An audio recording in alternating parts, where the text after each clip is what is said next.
በጣም አመሰግናለሁ አርበኛ ማርሸት ፀሐዩ የአማራ ፋኖ በጎጃም የህዝብ ግንኙነት ክፍል ኃላፊ። እንግዲህ በርካታ ወደ ውጊያዎች እየተካሄዱ ባለበት ጊዜ ላይ ነው የደወልኩት። እስቲ ጠቅለል ባለ መልኩ ዘመቻዎች የውጊያ ውሎች እንዴት እየተካሄዱ ነው ያሉት? አመሰግናለሁ መሳይ። እንግዲህ የአማራ ፋኖ በጎጃም የተቃጣበትን ዘርፈ ብዙ ጥቃት ለመመከት በየአካባቢው በየቀጠናው ከአብይ አህመድ አረመኔ አገዛዝ ሰራዊት ጋር እየተናነቀ ነው ያለው። በዚህም በጠላት ላይ በርካታ ሰብአዊና ቁሳዊ ኪሳራ በማድረስ የሞራል የፖለቲካ የኃይል ብልጫ በመውሰድ መሳሪያ በመማረክ ሎጂስቲክ በመማረክ ድል እየተቀዳጀ ነው የሚገኘው።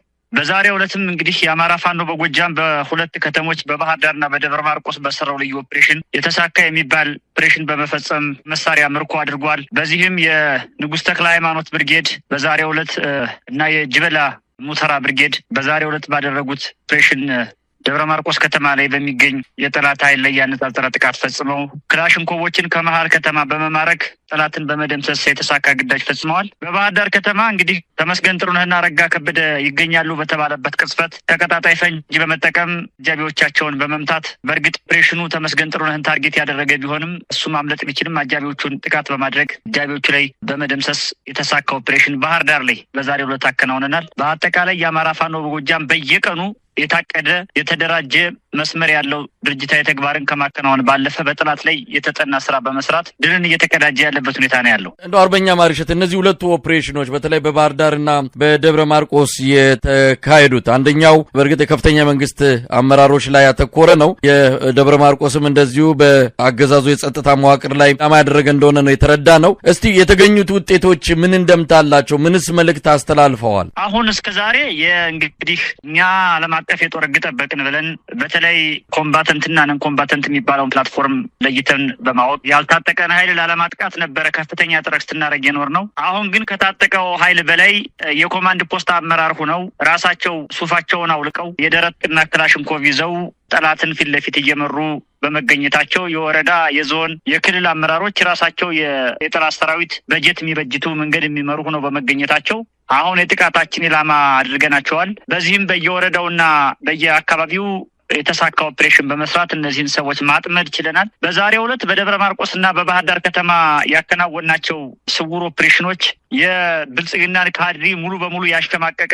ያስደነገጠ ጥቃቱም ታርጌቱን የመታ በተቀደለ ሰዓትና ቦታ የተፈጸመ ያልተጠበቀና ድንገተኛ ለኛ ግን ጥናት ላይ መሰረት ያደረገ ጥናት ተኮር የሆነ የደህንነት የኃይል የመሳሪያ የቴክኖሎጂ ቁርኝት የእቅድ ቁርኝት የታየበት በመሆኑ በጠላት ካምፕ ላይ ከፍተኛ ድንጋጤ የፈጠረ ሆኖ አግኝተነዋል። መሳይ እንግዲህ አርበኛ ማርሸት በሌሎች ቀጠናዎችስ ያለው የአውደ ውጊያ ሁኔታ ምን ይመስላል? በተለይም በስልጠናም ረገድ እያደረጋችሁ ያላችሁት እንቅስቃሴ ተጨማሪ ኃይል በመፍጠር ረገድ በከፍተኛ ደረጃ የምታደርጉትንም እንደዚሁ በቪዲዮም በፎቶግራፍም እየተከታተልን ያለ ነው። በአጠቃላይ ከሁለቱ ከተሞች ባሻገር የሉና ትግሉ በምን ደረጃ ላይ ይገኛል? ክረምት ነው ዛሬ ሐምሌ ወር እየተጋመሰ ይገኛል። አገዛዙ እቺን ክረምት ለማለፍ በከፍተኛ ደረጃ እንደው ተንቀሳቀሰን ያለው ይህን ክረምት ከተሻገርኩ በአማራ ክልልም ሆነ በሌሎች አካባቢዎች መንግስቴን ለማጽናት ትልቅ አቅም ይፈጥርልኛል ብሎ ነው በተለየ ሁኔታ በጀቱንም ጦር ኃይሉንም አሰማርቶ የሚገኘውና እንደው በአጠቃላይ በእናንተ ዙሪያ ውጊያዎችም ይሁን በስልጠና ረገድ ምን እያደረጋችሁ ነው ያላችሁ? በእኛ በኩል ዛሬም እንዳየኸው የአማራ ፋኖ በጎጃም ሁለት ክፍለ ጦሮች ላይ በሁለተኛ ተፈራ ዳምጤ ክፍለ ጦር የመዝገበ ጮቄ ብርጌድ ለወራት ያሰለጠናቸውን ብቁ የፋኖ ኃይሎች አስመርቋል። እንደዚሁም በሰባተኛ ክፍለ ጦር ደጃዝማች ተርላ ጓሉ ብርጌድ ለወራት ያሰለጠናቸውን ብቁ ፋኖዎች አስመርቋል። የኃይል ግንባታ የሚባለው ዘርፍ ትልቁ የኛ ትውልዱን በአካል በአእምሮ በአይዲዮሎጂ የማነጽ የመገንባት አንደኛው ትልቁ ፕሮጀክታችን ነው። የዚህ አካል የሆነው ዛሬ ሁለቱ በፎቶም በቪዲዮም እንዳያችሁት አስመርቀናል። በቀጣይም በበርካታ አካባቢዎች እየሰለጠነ ያላለ ይመረቃል፣ ይቀጥላል። ትውልዱ መሰልጠን መመረቁን ይቀጥላል። ነገር ግን የአብይ አህመድ ስርዓታችን እናጸናለን የሚለው እቅድ ፉሊሽ ነው። እኛ በሁኔታዎች የያዝነው እቅድ ባቀድነው እቅድ መሰረት የያዝነው ትግል ፕላን ባደረግነው ባሰመርነው መስመር መሰረት በትክክለኛው መንገድ እየተጓዘ ነው አይደለም የሚል ነው እንጂ ቁጥር የምንከስረው የምናተርፈው ነገር የለም። ስለዚህ ዋና ዓላማችን ኃይል መገንባት፣ ስርዓቱን መማረክ፣ ስርዓቱን መደምሰስ፣ መሳሪያውን መቀበል ሽምቅ ስለሆነ ትግላችን ህዝባችንን ፖለቲካ ማስተማር ህዝባችንን የዚህ አብዮት የሐሳብ ስርጸት በማድረግ ባለቤት ማድረግ ሌላውን ኢትዮጵያዊ አትራክት ማድረግ ማሰባሰብ የፈረሰችውን እና ያፈረሷትን ሀገር በሐሳብ ደረጃ መሰብሰብ ተስፋ እንዲያረግብን ማድረግ ኮዙን ማስረዳት የአብይን ሰራዊት መደምሰስ መሳሪያውን መቀበል ነው የዘወትር ስራችን ይሄ ነው። ስለዚህ ሰኔ ሲመጣ የሚደነግጡ ወይም ነሐሴ ሲያልቅ የሚዝናኑ ሳይሆኑና አብይ አህመድ በእኛ የዘወትር ተግባር በእኛ የዘወትር የተሰላና የተጠና መስመራዊ ትግል እየደቀቁ እየፈረሱ ያሉ ኃይሎች በመሆናቸው እንላለን የሚል የራሳቸው የውጭ በሚዲያ የሚነዙት ሐሰተኛ ፕሮፓጋንዳ እንጂ መሬት ላይ ያለው ነባራዊ ሁኔታ በክረምትም ይሁን በጸደይ በበልግም ይሁን በበጋ የኛ ተጋድሎ ከጊዜ ወደ ጊዜ ራሱን ባደረጃጀት ራሱን በሰው ኃይል በአመራር ራሱን በጦር መሳሪያ እያዘመነ እያበዛ ሐሳቡን እየጨመረ ያለበት ሁኔታ ስላለ በክረምት የሚለካ እቅድና ፕሮግራም የለንም መሳይ።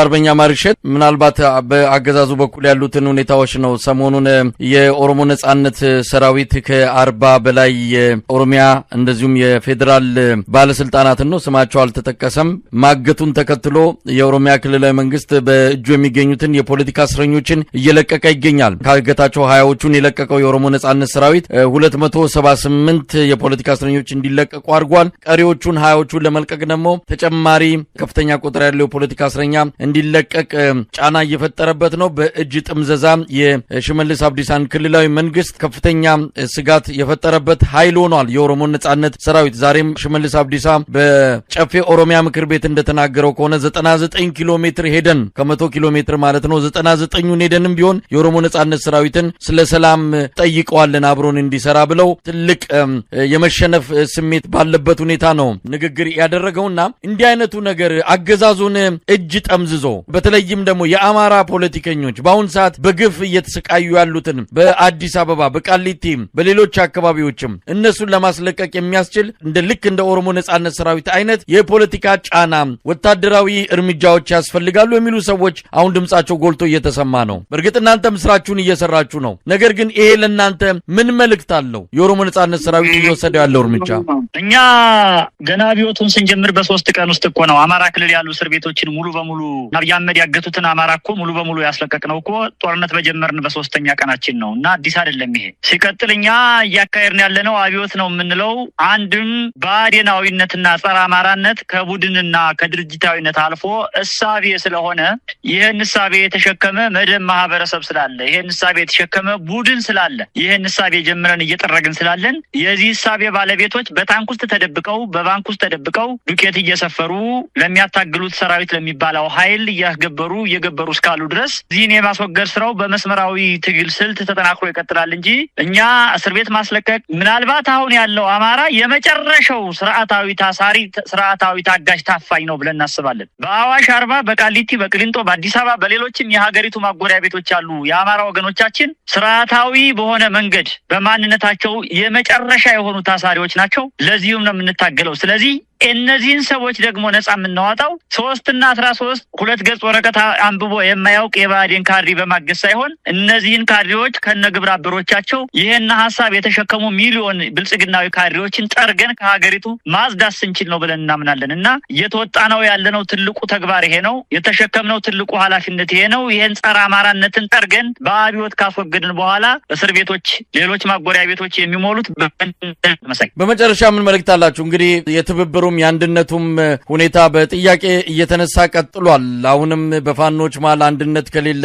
ይህንን አገዛዝ ለመጣል የሚደረገውን መስዋዕትነት የበለጠ ይጨምረዋል። ብዙ ነገሮች ጥሩ አይሆኑም። አንድነቱ መምጣት አለበት የሚለው ነገር አሁንም በደጋፊዎቻችሁ በሌሎችም የተለያዩ አካላት ዘንድ የሚነሳ ጉዳይ ሆኗል። ምናልባት በዚህ ዙሪያ ምንድነው ማለት የምትችሉት እዚህ ወቅት ላይ በአጠቃላይ የምታስተላልፉት መልእክት ካለ? አማራ እኮ ተለያይቶ አያውቅም መሳይ። አንድነት የሚባለው ቃል ራሱ ስህተት እኮ ነው። አማራ አንድ ነው። አማራ አንገቱ አንድ ነው። አማራ አቅጣጫ የለውም። ሰሜንም ደቡብም ምስራቅም ምዕራብ የለውም። አማራ ነው። የአማራ ህዝብ የገጠመውን የህልውና አደጋ በውሉ ተደርቶ የትናንትና ስብራቱን ለመጠገን ዛሬ ያለበትን የወረራ ሁኔታ ለመቀልበስ ነገር ይደርስበት የሚገባውን የአማራዊ የህልም ከፍታውን ለማስጠበቅ የሚጥር ኃይል ካለ እሱ ነው ትክክለኛው የአማራ ወኪል። ስለዚህ የአማራነትን ከፍታ የተገነዘበ የአማራን ስብራት ለመጠገን የተነሳ ኃይል ካለ እሱ የአማራ ወኪል በመሆኑ ይሄ ወኪል ሆኖ እንዲቀጥል ማንኛውም በየትኛውም ዓለም ያለ አማራ ሊደግፈው ይገባል፣ ይደግፈዋል። ስለዚህ የተለያየ አማራ እስከሌለ ድረስ አንድነት የሚባል ቃል የለም ማለት ነው። እዚህ ላይ መቼ ተለያየና? አማራው የተለያየ አይደለም፣ አንድ እኮ ነው አማራ። አማራ የሚባለው አማራ ነው እንደ ህዝብ። በቃ አሁን በተለያየ መልኩ ተለያይታችሁ ህልውና ትግሉ ላይ የተለያየ አደረጃጀቶች እስከ መጋደልም የተደረሰ ደም የፈሰሰበት በመሃላችሁ ችግር የተፈጠረበትም ሁኔታ አለና አንድነት ሲባል ዝም ብሎ ቃሉ ደስ ስለሚል አይደለም። አንድነት ሲባል በመርህም በአስተሳሰብም በዓላማም አንድ ላይ ሆኖ የጋራ ዓላማ፣ የጋራ ራዕይ፣ የጋራ ተልዕኮ ያላችሁ ናችሁ። ነገር ግን በግለሰቦች ፍላጎት፣ በግለሰቦች ኢጎና በአንዳንድ ነገሮች ምክንያት ተለያይታችሁ የአማራን ህዝብ ምጥና መከራ እንዲረዝም ያደረጋችሁት ራሳችሁ የአማራ ፋኖ መሪዎች ናችሁ፣ ከግራም በቀኝም ያላችሁ። አንድነት ሲባል ይህንን ሁሉ አስወግዶ በህብረት ይሄ የመጣውን የህልውና አደጋ በጋራ መመለስ ማለት ነው እንጂ አማራ አንድ ነው በሚል መፈክርና መሪ ቃል የሚመጣ አንድነት አይኖርም መቼም። እንዴት መሰለ መሳይ፣ እዚህ ትግል ውስጥ የጠላት ተልዕኮ ይዘው መጥተው የጠላት ተልዕኮ ለማስፈጸም የአብዮት ተገቢውን ግብ ሳይመታ በአጭር ጊዜ ውስጥ የተሰመረለትን መስመር ስቶ እንዲሄድና ወይም ፍሬ እንዳያፈራ ቀጭጮ እንዲቀር የሚፈልጉ ተቧርነው የመጡ ኃይሎች ጋራ ተቀላቅለን የአማራውን ትግል ወዳልተፈለገ መንገድ ልንወስደው አንችልም። በፍጹም ይሄን ልናደርገው አንችልም። ስለዚህ የተሰላ የአማራ የትናንትና ስብራቱ፣ አማራ ዛሬ የደረሰበት የለውን አደጋ፣ አማራ ነገ ሊደርስበት የሚገባውን የህዝብ ያስተሳሰብ ሀገራዊ ከፍታውን ባስጠበቀ መንገድ ትግል እየታገልን ያለ ነው። ከዚህ ጋራ ማች የሚያደርግ የዚህ ዓላማ ተጋሪ ነኝ የሚል በየትኛውም ዓለም ያለ አማራ ከኛ ጋራ መስተለፍ ይችላል። ከኛ ጋራ ነው ያለው። ከዚህ በተቃራኒ ለሽራፊ ሳንቲም ተታለው ወይም የአማራን ጠመንጃ በቢጫ ፌስታል ጠቅልለው ወደ ብልጽግና ኮረጆ ለማስገባት ከመጡ ኃይሎች ጋራ አብሮ የመቆም ግዴታ የለብንም። አንድነት የሚለው ቃልም ስህተት መሆኑን በዚህ ደረጃ ልትገነዘቡልን ይገባል። አማራ አንድ ነው፣ አልተለያየም። የተለያየ ቡድን ፍላጎት ያላቸው ሰዎች ወደ አማራ መጥተው የተወሰኑ ወጣቶችን ማኒፑሌት አድርገው በገንዘብ ወይም በሐሰተኛ ሀሳብ ደልለው ስለያዙ ብቻ የተለያየ ጥናትና ምርምር ማድረግ፣ እውነተኛው አማራን ፈልጎ ማግኘት፣ የነጠረው አማራ ነጻ የሚያወጣው የፖለቲካ ፕሮግራም የተሸከመው የትኛው ኃይል ነው ብሎ ማሰብ ማሰላሰል የደጋፊው የህዝባችን እጣ ፈንታና መብት ነው። ስለዚህ እዚህ ላይ ነው እኛ ጥያቄ ያለን። ተጨማሪ የምለው ምንድነው፣ በመላው አገሪቱ የምትገኙ የአማራ ተወላጅ የሆናችሁ የብልጽግና አገልጋይ የሆናችሁ በየዘርፉ ኃይሎች በቻላችሁት መጠን በፍጥነት እየመጣችሁ እጅ እንድሰጡ